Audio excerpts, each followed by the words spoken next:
আমি শীতের কী ফুল গাছ লাগালাম আর কিভাবে মাটি তৈরি করলাম সব গাছের জন্য আজ তোমাদের সঙ্গে A to Z শেয়ার করব। সেই দিন নার্সারি থেকে এই গাছগুলো আমি এনেছি। এখানে আছে সালভিয়া, পিটুনিয়া, ডায়াস্থানাস, আরো অনেক রকম প্রজাতি, প্রায় 9 রকম প্রজাতির গাছ আছে। ফুল গাছের জন্য আমি কিভাবে মাটি তৈরি করছি সেটাই দেখাবো। নিয়েছি ডিমের খোসা কিছুটা, নিম খোল, আর নিয়েছি জৈব সার মানে পুরানো গোবর সার, বালি আর মাটি।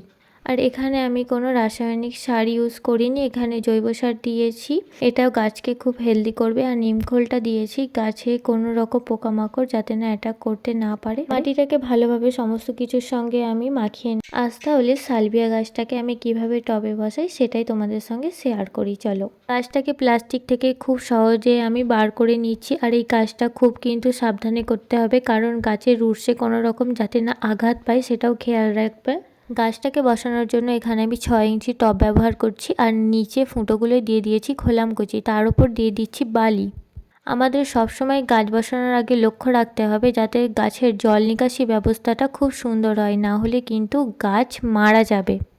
আর তার উপর দিয়ে দিচ্ছি আমি মাটি, আর তারপরে সালভিয়া গাছটাকে আমি বসিয়ে দিয়েছি। আর সালভিয়ার কালারটা হবে কিন্তু লাল কালার, আমাকে বলেই দিয়েছিল নার্সারি কাকু যে এটা লাল কালারের ফুলটা হবে।